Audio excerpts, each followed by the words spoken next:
Hamas officials are on the verge of a truce agreement with Israel, while details of the agreement remain undisclosed. The war cabinet in Tel Aviv convened to discuss the situation, and despite U.S. President Joe Biden expressing optimism about a hostages deal, the meeting concluded with still not a public announcement. ILTV's Devo Klein reports. Hamas officials are reportedly on the verge of a truce agreement with Israel.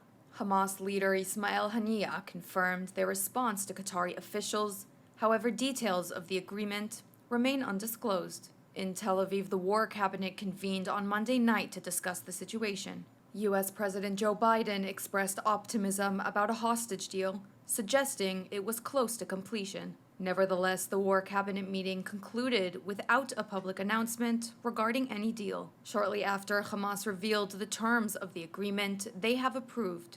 The proposed deal includes a 5-day truce and outlines the release of 50 non-military captives and foreign nationals in exchange for the release of 300 child and female prisoners held by Israeli authorities. The truce conditions also include a total suspension of Israeli flights over Gaza, except in northern areas where flights will be limited to 6 hours daily. Hamas further detailed that 300 trucks carrying essential supplies will be permitted into all regions of the Gaza Strip. The release of Israeli hostages is expected to occur gradually, with 10 individuals freed each day. On the international front, the president of the International Committee of the Red Cross met with Ismail Haniyeh in Qatar, clarifying that the ICRC does not participate in negotiations, but is ready to facilitate future releases agreed upon by conflicting parties. And now, take a look at this. They deny the kidnapping of our children, the murder of our grandchildren, the rape of our daughters. The new Nazis we face today will stop at nothing to destroy civilization as we know it. The World Jewish Congress was created exactly for these times like this, so every Jew will fall asleep at night knowing they are safe in their own home. We are a voice for the Jewish people everywhere. We are the World Jewish Congress.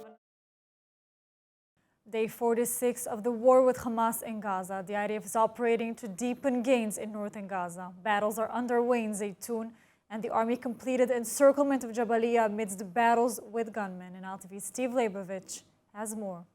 Day 46 of the war in Gaza.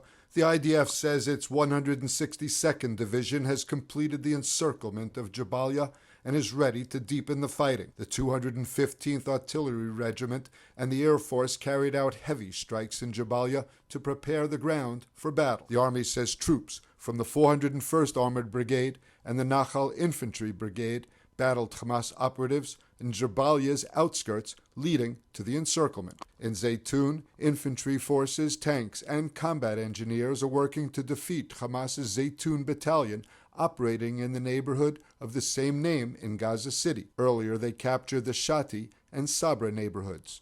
The IDF believes the fighting in Zaytun will last at least another 48 hours, and when it ends, the IDF will demolish all of the terror group's infrastructure in the neighborhood. 3 Hamas company commanders were killed by airstrikes based on intelligence. According to an IDF assessment, at least 10 of 24 Hamas battalions have been significantly damaged since the start of the war. Terrorists at the field commander level have been massively damaged and degraded since the start of the war on October 7th. Hamas' ability to fire rockets into Israel has been diminished but not eliminated. Rocket sirens sounded across central Israel when 2 projectiles were fired from the Gaza Strip last night. Both rockets were intercepted, one by the short-range Iron Dome air defense system and the second by the medium-range David Sling. Shrapnel from the rocket barrage landed in Holon with no reports of injuries. Israel, meanwhile, continues its policy of allowing ample humanitarian aid to reach Gaza. Trucks carrying containers and equipment for a Jordanian field hospital arrived in Gaza through the Rafah border crossing with Egypt. 40 trucks of equipment were accompanied by medical staff with the aim of setting up the field hospital in Khan Yunis within 48 hours. And joining us now to discuss the latest security updates is Brigadier General in the Reserves, Amir Avivi. Amir, the IDF seems to be firmly in control of most of northern Gaza, but there is much work to do still in the south. Strategically speaking, shouldn't they already be in the south? I mean, IDF leaders and even Defense Minister Gallant said the advance south is coming really soon. So we knew that from the very beginning that this will take time, a few months, and this is due to the fact that most of the IDF is not in Gaza. Most of the IDF is in the north, ready for a possible war with Hezbollah. And since we're not operating with all the IDF, and in that scenario, we could have taken Gaza, south and north at the same time, but this is not the reality. At the moment, we are in a very defining moment in the north. Most of the terrorists have retreated to the area of Sajaya, and this is where the defining fight will be, talking about really taking control of the whole north of Gaza. And once we finish with the north, then the IDF will start moving south. Amir, we know that Hamas has been manipulating matters with the hostages deal, which may be imminent. Do you think the IDF is not moving south because of a potential 5-day pause in the fighting if there's a hostages deal?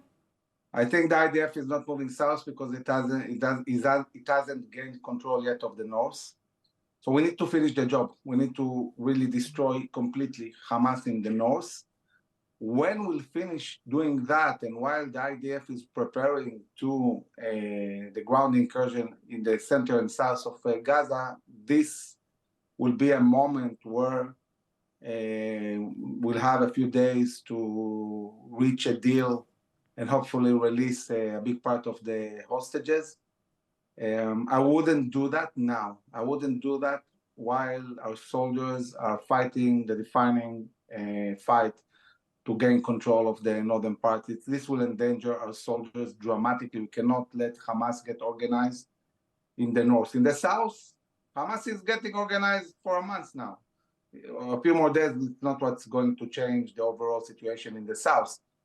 So we need to finish the job in the north, and then we'll have maybe a few days to really have a deal and release hostages.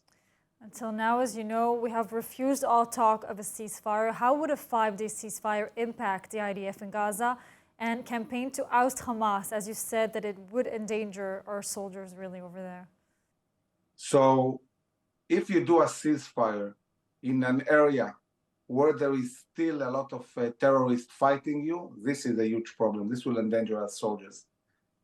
But if we are in the north and we gain control and destroy Hamas in the north, and then we have a few days of ceasefire, this will be less dangerous for the soldiers. Anyway, they have to organize and get their orders and get ready for maneuvering to the south. So it's very important that the cabinet doesn't do the mistake of stopping the soldiers in the defining moment of the fight in the north. This will be devastating for our soldiers and for the operation. So I hope they won't do this mistake. We need to conquer Sajaya. We also have a part in the east of North Gaza. We haven't gained control. We have to finish this first. Then there will be a moment where we can negotiate hostages. Mistake of giving in. Now, Amir, just finally, as you mentioned, if there's a ceasefire, it would give Hamas a chance to regroup. If they regroup in the south, how would this be different from them regrouping in the north before? It's different because our soldiers are not in the south. They cannot attack our soldiers. In the north, if they regroup, that would be a huge problem. They can attack us in the north. They have been regrouping in the south in the last months. We are not operating in the south, just with the Air Force. So that's not an issue. They are regrouping in the south all the time. We cannot let them regroup in the north. In the north, we have to destroy them. And this is crucial. We have to continue until we crush them in the north. And this is a few days. It's not like months. We are on the verge of doing that. We have surrounded Sajaya completely. We have to go in and finish the job. Then there will be a moment when we can negotiate hostages. So this is a very delicate issue that has to balance between the ground incursion and us wanting to really release as many hostages as possible, especially talking about kids and women. Yes, amen. Amir, thank you so much for joining us today, and stay safe. Thank you very much. Experience the power of truth with ILTV News. If you're looking for quality content and captivating visuals, join our news community and become an integral part of our team as we embark on a mission to unveil the real Israel, dismantling the web of lies and misinformation that surround reporting on Israel. By subscribing to ILTV News, you will not only have access to the latest updates, but you will also amplify our message, creating a ripple effect that carries the truth far and wide. Subscribe today and help reshape the narrative. Available on the web, Android, and Apple. In a startling revelation last night, Israel's military spokesman, Rear Admiral Daniel Hagari, disclosed that a mosque in the Zaytun area was not only a religious site, but mainly served as a clandestine factory for producing weapons and UAVs. ILTV's Devo Klein has the details.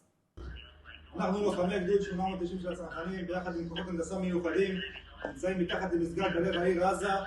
נמצאה פה מעבדה של רקטות מיוחדת של החמאס, שמראה איך החמאס משתמש במסגדים לרצח נשים וילדים. הלוחמים מחטיבה 188 איתרו מעבדה לייצור אמצעי לחימה וכלי טיס בלתי מאוישים בתוך מסגד.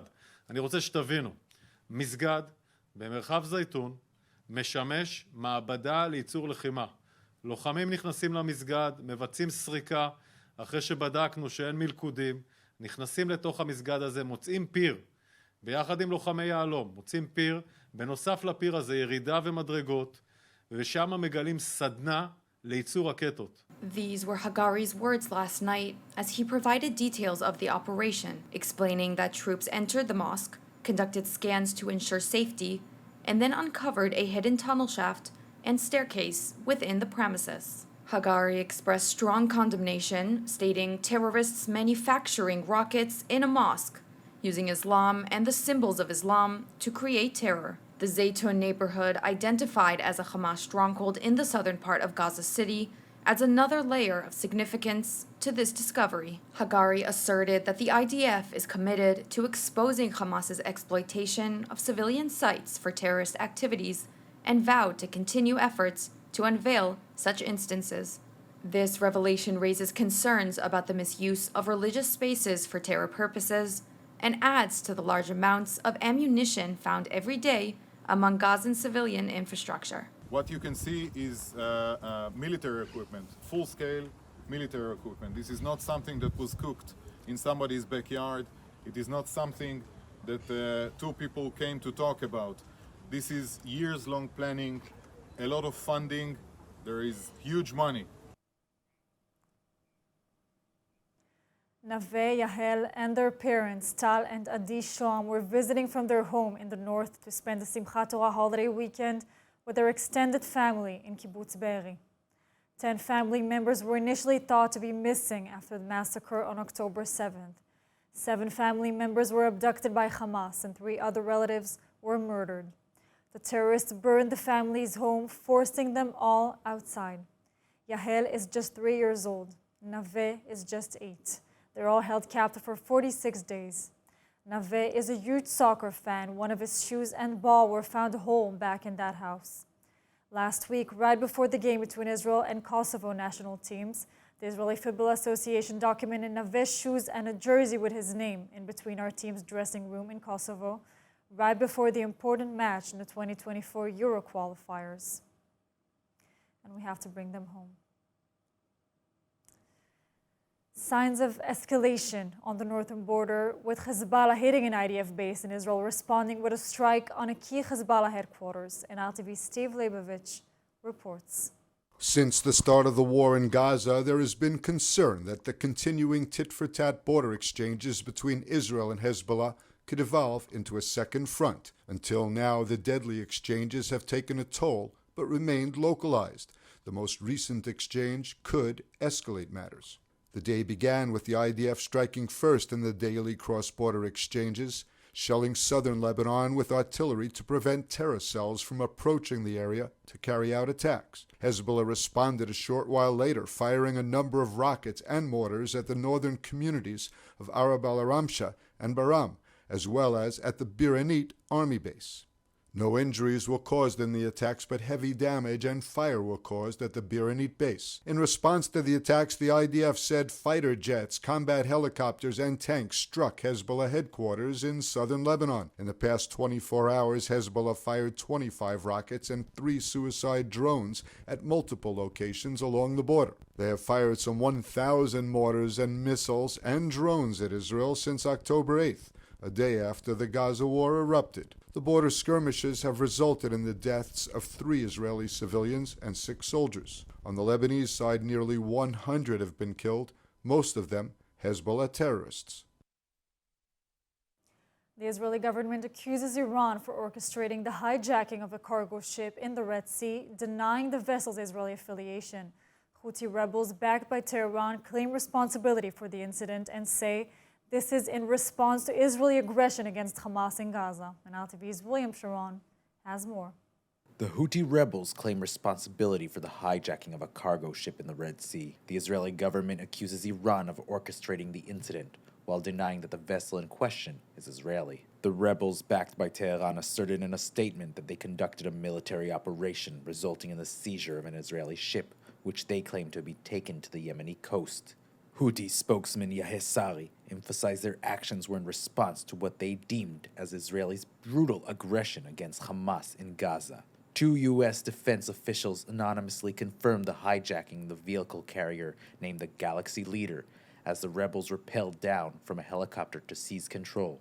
Contrary to the Houthi claims, the IDF insisted that the vessel was not Israeli, but was instead registered under a British company, partially owned by Israeli tycoon Avram Unger. At the time of the incident, the ship was leased to a Japanese company and had an international civilian crew on board, with 25 crew members from Ukraine, Bulgaria, the Philippines, and Mexico, but no Israelis. This incident adds to the escalating tensions in the region, with Houthi rebels previously vowing to target ships associated with Israel. The rebels have in past weeks launched ballistic missiles and drones towards Eilat as part of what they term as axis of resistance against Israel. The situation unfolds against the backdrop of the ongoing conflict in Yemen, where the Houthis have been engaged in an ongoing struggle against a Saudi-led coalition since 2015.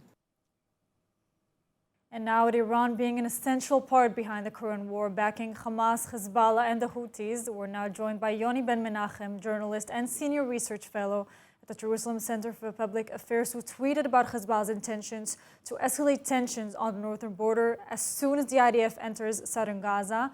Yoni, the Houthis are now not only firing rockets towards Eilat, but also seizing partially owned Israeli ships in the Red Sea.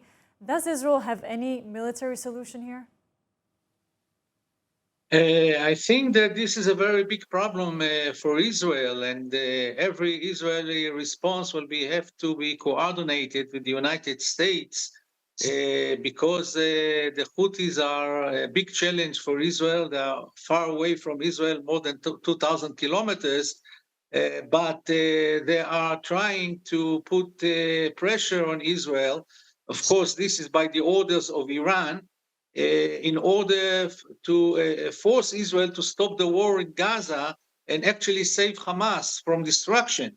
And after they failed in launching drones and missiles towards Israel, all of these drones and missiles were intercepted by Israel or by the Americans. Now they're trying a new method, which is threatening the Israeli ships who sail in the Red Sea.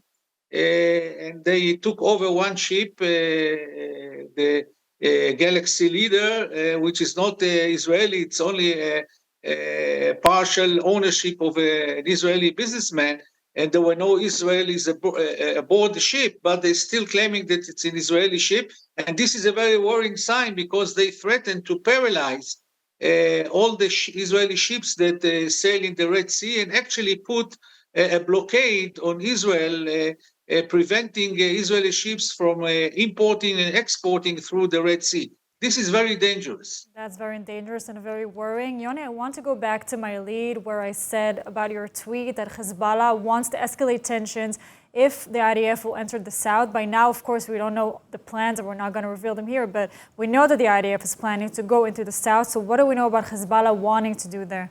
Of course, backed by Iran. Actually, what I tweeted in my Twitter account was an estimation that is heard in the Gaza Strip by Palestinians who are associated with Hamas.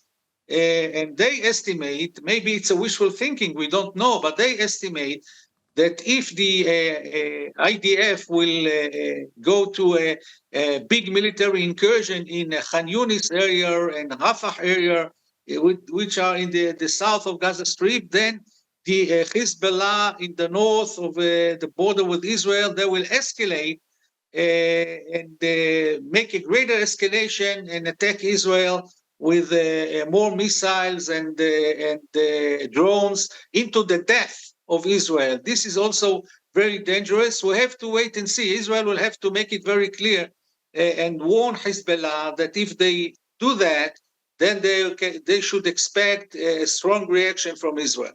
Of course, we know, there are thousands of soldiers there on the northern border. Yoni, what is the relationship between Iran and the Houthis? Are the Iranians calling the shots and prompting their attacks all the way from Yemen? Yes, of course, the Iranians are orchestrating the whole war on Israel. This is a war of attrition that started 3 weeks ago from all the proxies of Iran all over the Middle East. It's coordinated by Iran, and they are responsible for all the escalation that happened. Yes, and Iran is encouraging or discouraging, forcing or not forcing Hezbollah to confront Israel on the northern front while not fully crossing the line into war. I mean, Iran sort of like, directing all the others, but staying in its spot. Khamenei, not sure he wants something else. Right. This is the art of working behind the scenes of the Iranians without fingerprints. They are not. You cannot prove that they are in charge of what is happening. There is no smoking gun. They are working under the radar, the intelligence radar of Israel and the Americans, and they are planning this thing for a long time. This is actually the strategy of General Qasem Soleimani, who was assassinated by the Americans. And he's the one who had this vision and created all these connections with the Iranian proxies in the Middle East. And now Iran is implementing his strategy. Yes, now moreover about that, the word of mouth of Iran's Supreme Leader Ayatollah Khamenei have been tough on the one hand, but he only calls for temporary boycotts of Israel by Abraham Accords, Arab nations, but not really signaling military confrontation. Has he been intimidated by the U.S. aircraft carriers or everything that happens in the region? What's happening there? Yeah, apparently the Iranians understand now that they cannot defeat Israel. They didn't expect the quick unity of the Israeli people to confront the Hamas attack. They didn't anticipate the strength of the army that will retaliate in such a successful way in Gaza Strip. They thought that Israel is going to fall apart because of the problems that were in Israel because of judicial reforms. But now Israel surprised them. Their estimation now is that Israel is not going to surrender and Israel is not going to collapse. So now they're trying to cut the losses, and they are, of course, escalating in a very measured way because they know that the plan already failed. Yes, Yoni, let's hope it keeps failing. Thank you so much for joining us today. Thank you. And now let's take a look at the weather forecast. Partly cloudy skies are expected tonight around the country with lows of 14 degrees Celsius or 55 degrees Fahrenheit. Then tomorrow, mostly sunny skies and rising temperatures set to reach highs of 21 degrees Celsius or 72 degrees Fahrenheit. And that's all for today's news. For more updates from Israel on all your devices, check out our ILTV channels, subscribe to our ILTV newsletter, and of course, do not forget to check out our new and improved website, ILTV.tv, with all of the latest news from the heart of the State of Israel. I'm Amit Harari. Stay safe, and thank you so much for watching.